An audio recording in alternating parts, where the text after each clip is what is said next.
Ya, mohon perhatian untuk Bapak dan Ibu serta karyawan. Babin Roh segera kami mulai.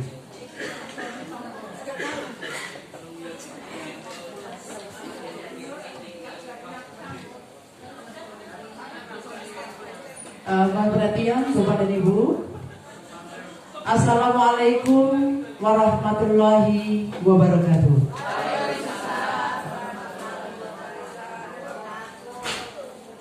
Kue talam disajikan di atas meja. Yang menjawab salam kami doakan sehat semua. Amin. Sekali lagi, Assalamualaikum warahmatullahi wabarakatuh.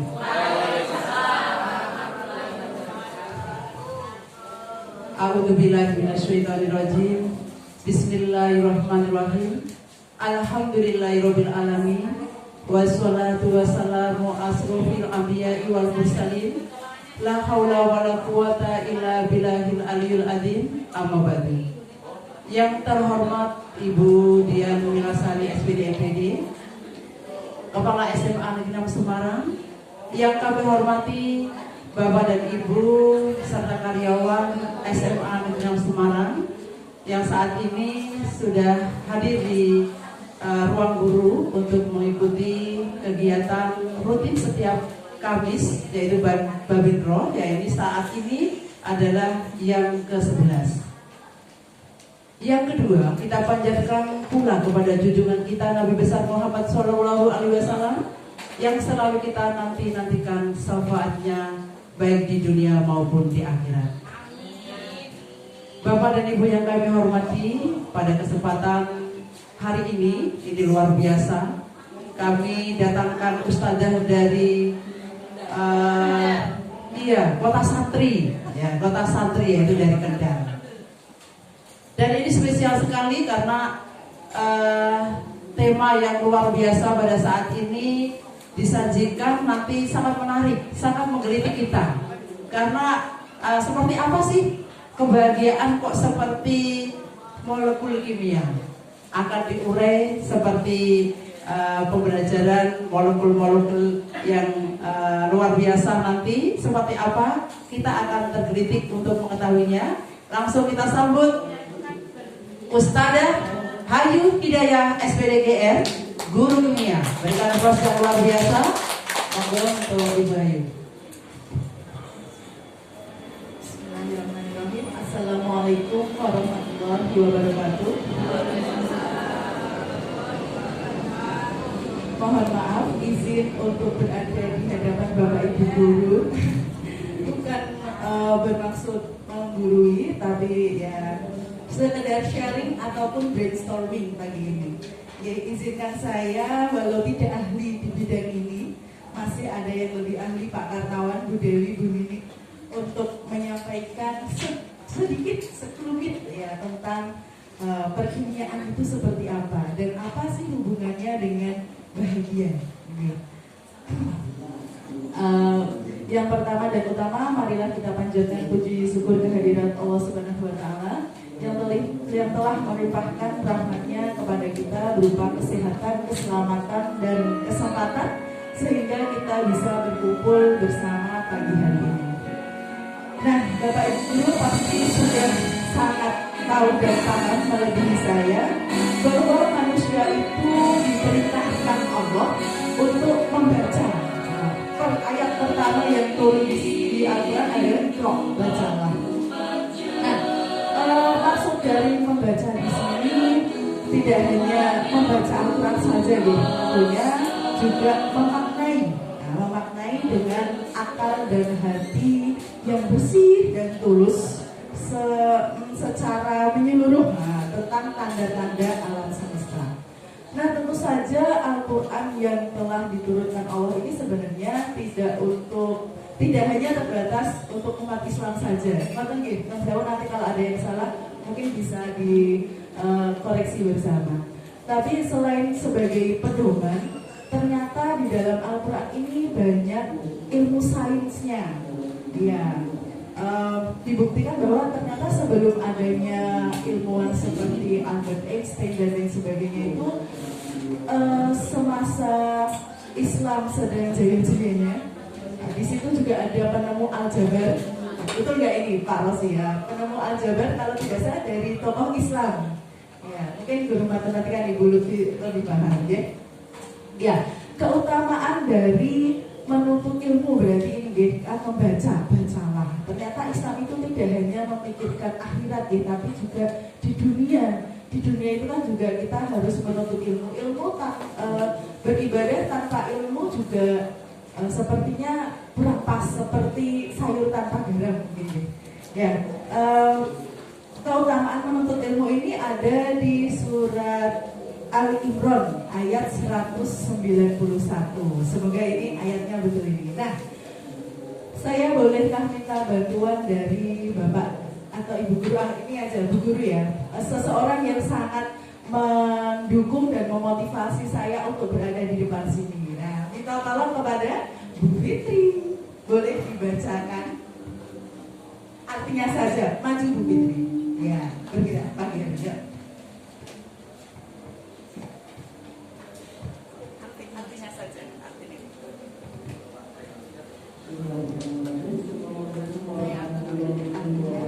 Yaitu orang-orang yang mengingat Allah sambil berdiri atau duduk atau dalam keadaan berbaring, dan mereka memikirkan tentang penciptaan langit dan bumi seraya berkata, ya Tuhan kami, tiadalah Engkau menciptakan ini dengan sia-sia. Maha suci Engkau, maka pelihara kami dari siksa neraka. Quran surat Al-Imran ayat 3, surat 3 ayat 119. Terima kasih Bu Fitri. Nah, ternyata setelah kita ketahui bersama bahwa semua yang ada di alam semesta ini adalah atas seizin Allah Subhanahu wa Ta'ala. Semuanya adalah ciptaan dari Allah Subhanahu wa Ta'ala. Nah, begitu juga dengan molekul kimia. Molekul kimia ini merupakan sesuatu yang mikroskopis, tidak bisa kita lihat dengan mata telanjang karena sangat mikro, sangat kecil, yang tidak memiliki ruh, namun memiliki kemampuan untuk beradaptasi secara luar biasa. Nah, Allah ini telah menciptakan sekitar 118 untuk saat ini yang baru ditemukan unsur-unsur yang ada di namanya tabel periodik unsur. Nah, mungkin ini Bapak Ibu Guru dulu waktu SMA mungkin mengenal yang namanya tabel periodik unsur. Nah, semuanya ini adalah tidak luput dari ciptaan Allah Subhanahu wa Ta'ala yang Maha Kuasa. Oke, di antara unsur-unsur yang ada di atas ini, coba kita ambil dua sampel, dua contoh unsur yang tentu sangat dekat dengan kita, yaitu oksigen dan hidrogen. Nah, oksigen dan hidrogen ini kalau dalam tabel periodik, keadaan pada suhu kamarnya dia berfase gas. Hidrogen berfase gas, oksigen juga berfase gas. Nah, saat keduanya bergabung menjadi suatu molekul yang bernama H2O atau yang kita kenal sebagai air. Betul, pasti Bapak Ibu Guru familiar ya dengan H2O. H2O ini adalah air. Nah, saat keduanya bergabung dengan kodolemol yang keduanya tadinya sama-sama gas, berubah menjadi fasenya cair. Masya Allah sekali ya Bapak Ibu. Jadi saat di sini menunjukkan bahwa jika tadi secara individu kan berarti sendiri-sendiri oksigen dan hidrogen itu fasenya gas. Saat berikatan menjadi suatu molekul H2O yang fasenya itu cair. Artinya di sini kita berarti bisa beradaptasi, belajar dari H2O ini kita beradaptasi. Di mana sih lingkungan kita berada, dan kita beradaptasi dengan lingkungan itu. Begitu. Kadang saya sampaikan kepada anak-anak, jika kalian tidak bisa beradaptasi di SMA Negeri 0 Semarang, ya berarti lingkungannya kurang pas gitu ya. Nah, berarti kalau sudah di SMA 6 harus beradaptasi dengan SMA 6. Oke. Nah, Al-Quran ini sebagaimana yang kita tahu tadi sebagai pedoman hidup ya.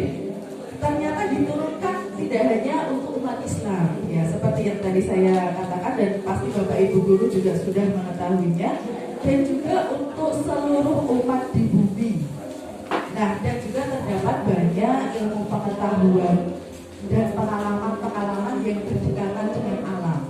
Nah, berarti ini kan salah satu tanda bahwa kebesaran Allah itu mencakup semua elemen, bahkan elemen natural science atau ilmu alam khususnya di sini. Pasti semua ilmu berhubungan dengan kebesaran Allah, saya yakin. Oke. Nah, dari Al-Quran ini siapa saja yang bersungguh-sungguh membaca dan mengamalkan Al-Quran sebagai pedoman hidup maupun sumber ilmu pengetahuannya akan dianugerahkan banyak rahasia ilmu oleh Allah. Dalam firman-Nya, ini ada firman Allah yang menyebutkan rahasia ilmu dari Al-Quran. Nah, apakah ada yang bersedia membantu untuk membacakan artinya? Tadi sudah Bu Fitri ini. Siapa ya? Pak Doni mungkin? Pak Doni sudah sibuk. Boleh Pak Doni, kita tolong Pak Doni. Artinya saja Pak Doni.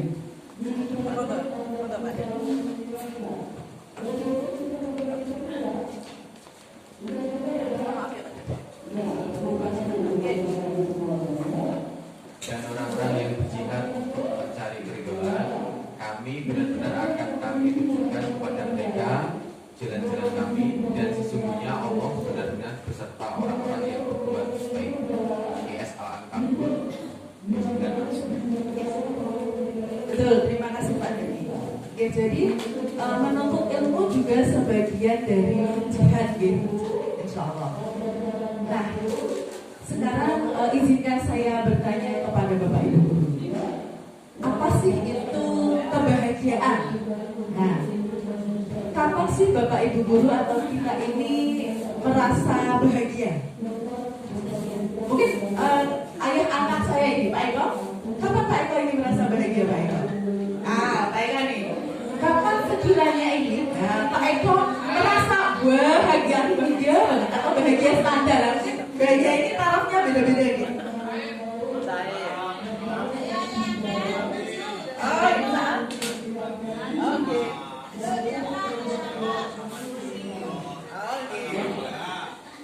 Ya betul, saat dihormati Pak Eko ya. Oke. Dan penting ya, tentu saja penting kita pasti bahagia ya semuanya ya. Nah, taruh kebahagiaan orang-orang ini mungkin berbeda-beda. Kalau saya taruhnya receh sekali, mohon maaf. Sudah mendapat diskon di Superindo saja itu sudah bahagia banget gitu ya, aduh. Udah nganu banget, baik banget gitu. Nah, apalagi mendapatkan nikmat-nikmat yang lebih dari itu pastinya lebih-lebih dari bahagianya. Oke, pada dasarnya bahagia itu apa sih gitu ya? Kalau menurut saya pribadi saat kita merasa bersyukur. Kalau kemarin Bu Titik topiknya musibah dan ujian gitu. Mungkin saat kita mendapatkan ujian, kadang kita lupa bersyukurnya. Karena hikmahnya lebih di belakang saat kita menjalaninya katanya sih begitu. Oke. Nah, kalau kebahagiaan itu menurut orang-orang itu kan tarafnya masing-masing. Ya. Taraf saya tuh tadi receh banget itu ya. Mendapat diskon Superindo udah bahagia banget. Apalagi yang nikmat lainnya. Kalau harta itu membuat orang bahagia, tentunya Adolf Hitler, orang terkaya di Jerman, mungkin Bapak Ibu sudah berso, Adolf Hitler tidak akan menabrakkan dirinya dengan sengaja di kereta api. Padahal beliau ini orang terkaya di Jerman. Wah, saya tidak bisa membayangkan berapa dolar harta beliau ini. Nah, ataupun kekuasaan bisa membuat orang bahagia. Tentunya Presiden Brazil, mohon maaf nanti kalau yang namanya salah, Vargas tidak akan dengan sengaja menembakkan peluru ke jantungnya. Ya, berarti mungkin yang lainnya popularitas ya, kita tahu Michael Jackson. Ya, Michael Jackson itu kan king of pop ya. popularitasnya luar biasa. Sebumi mungkin semuanya tahu Michael Jackson saat teror bumi ini. Nah, tapi ternyata dari popularitasnya Michael Jackson itu menderita overdosis atau ketergantungan obat-obatan, susah tidur, kalau tidak dengan obat-obatan tidak bisa tidur. Nah, itu bullying ya, atau mungkin kecantikan Marilyn Monroe ya, mungkin saya belum lahir waktu beliau hits ya, tapi Marilyn Monroe ya katanya waktu itu telah dinobatkan wanita tercantik juga overdosis karena stres, depresi dan lain sebagainya. Nah, sebenarnya apa sih kebahagiaan itu? Bagaimana apa kita menciptakan kebahagiaan itu atau kita mencari atau menciptakan? Oke. Nah, kembali kita ke belajar dari sesuatu yang mikroskopis ini, yaitu molekul kimia. Nah, kita lihat di sini ada molekul air. Molekul air yang berada di bawah dan berada di atas ini kira-kira bentuknya sama atau beda nih Bapak Ibu? Beda, betul, beda izin. Mohon maaf beda Pak, karena izin ya, untuk ini izin ya. Nah, molekul air ini mengalami pasang surut energi namanya. Jadi, kalau di kimia begitu. Nah, dari struktur yang di bawah ini kan agak bengkok nih, dan struktur yang di atas itu kan lurus. Nah, dari molekulnya bentuknya beda. Kenapa sih kok beda? Nah, kalau di kajian ilmu kimia, unsur O itu kan memiliki 6 elektron valensi. Jika dia berikatan dengan hidrogen akan menyisakan 2 pasangan elektron bebas. Nah, pasangan elektron bebas ini tentu saja yang namanya bebas itu kan butuh ruang yang lebih luas untuk bergerak. Jadi akan menekan 2 pasangan berikatannya yang berikatan dengan H2O untuk lebih dekat. Nah, ini adalah gambar yang bawah. Sedangkan gambar yang atas, ini kan molekulnya lurus. Padahal O itu tadi oksigen punya 2 pasangan elektron bebas. Nah, kalau yang di atas ini ibarat kata diatur gitu ya. Kalau oksigennya pasangan elektron bebasnya kamu di atas, kamu di bawah gitu ya. Jadi dia kurang stabil. Nah, agar mencapai kestabilan lagi, dia turun lagi nih ke molekul yang ada di bawah. Nah, molekul air ini bervibrasi itu bergerak secara terus-menerus, berulang-ulang sebagai bentuk adaptasinya. Nah, berarti dari H2O saja kita belajar tadi selain dari fasenya, ini ternyata dari kestabilannya. Nah, dari kestabilannya itu juga beradaptasi dengan lingkungannya agar mencapai kestabilan. Biar stabil, biar tidak labil katanya. Nah, ini menunjukkan cara adaptasi air tadi. Mari kita belajar dari molekul air ya, yang berpikir untuk dapat bertahan dan mempertahankan hidup. Yang pastinya akan mengalami pasang surut energi ya. Kadang kita dalam hidup ini kan bersemangat sekali, terus kadang ada patah semangat sekali gitu ya. Nah, saya mungkin seperti H2O ini tadi, yang mana energinya stabil, berarti bersemangat sekali. Atau saat energinya labil, berarti saat kita bad mood sekali, entah misalnya apalah macet di jalan gitu ya, pagi-pagi itu udah kadang membuat kita bad mood gitu. Nah, bagi kita manusia ini pasti kita sering mengalami juga ya kejadian sehari-hari dalam bentuk ujian-ujian Allah, entah itu ujian yang kecil ataupun ujian yang besar. Nah, Allah memberikan kepada kita ya, baik sehat, sakit merupakan sebuah ujian ya. Susah senang, kuat lemah, semuanya pasti dialami manusia. Nah, entah mohon maaf saat kita punya rezeki yang lebih banyak atau saat kita rezekinya diuji, itu semuanya adalah ujian. Saat kita diberikan kenikmatan yang lebih besar, apakah kita masih ingat untuk bersyukur? Saat kita diuji, apakah kita masih selalu ingat mendekatkan diri kepada Allah Subhanahu Wa Taala? Nah, ini refleksi saya sendiri sih sebenarnya, bukan bermaksud bagaimana ini. Nah, ya betul. Ini ada firman lagi dari Allah Subhanahu Wa Taala yang mana pasti Bapak Ibu sudah mengetahuinya dari surat Ankabut. Mungkin nanti Bapak Ibu bisa mencari di Al-Quran terjemahan itu ya, kita semua biasanya punya di HP ya. Semuanya tersimpan di HP. Ya. Nah, sejalan dengan firman Allah dari surah Al-Kabut ini, ada ungkapan dari yang mungkin berkorelasi atau saling berhubungan dengan ilmuwan yang sangat terkenal, yaitu Albert Einstein. Nah, Albert Einstein ini mengatakan bahwa hidup itu seperti mengendarai sepeda. Nah, dulu belum ada motor terlalu banyak ya, mungkin contohnya dari sepeda dulu ya. Zamannya Albert Einstein ini banyaknya sepeda, jadi sepeda. Nah, hidup ini seperti mengendarai sepeda. Untuk dapat mempertahankan keseimbangan, kita harus terus bergerak. Relate gak ini kira-kira Bapak Ibu? Relate deh. Kalau kita naik sepeda, pedalnya tidak kita gayu, jatuh. Sepedanya ada dua ini ya, disclaimer dulu, sepedanya ada dua. Kalau kita tidak gayu sepedanya jatuh, ya kan? Kalau kita gayu, sepedanya akan seimbang.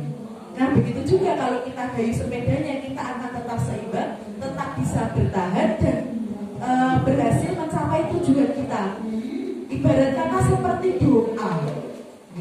Doa itu kan bagi saya sesuatu yang sangat sakral gitu. Kemarin saya brainstorming dengan adik kelas. Ada 3 jawaban doa katanya. Yang pertama, doa itu langsung dikabulkan. Berarti jangan lupa kita untuk bersyukur. Atau doa itu tidak dikabulkan, berarti sesuatu yang kita inginkan mungkin kurang baik untuk kita. Atau yang ketiga, doa itu ditunda, berarti ya betul Allah menginginkan kita agar lebih dekat dengannya, berzikir, terus berdoa, mendekatkan diri dan lain sebagainya. Ya, jadi kemarin siapa Bu Titin atau Sinten atau Bu Ayu yang diko Allah itu berdasarkan mindset prasangka kita bahwa sesungguhnya Allah itu maha lembut. Kadang saking lembutnya kita itu tidak menyadari kelembutan Allah Subhanahu wa Ta'ala. Ini saya juga belajar sendiri, refleksi untuk diri saya. Okay. Nah, lalu untuk kaitannya dengan kimia yang terakhir ini. Tadi kan kita sudah belajar dari molekul air. Molekul air itu tadi kan bisa beradaptasi agar bisa bertahan dengan lingkungannya. Lingkungan yang bagaimana sih yang tadinya dia belum bisa beradaptasi, tidak mencapai ketidakstabilan, agar bisa mencapai kestabilan, agar menjadi homey, comfy, cozy, yang nyaman.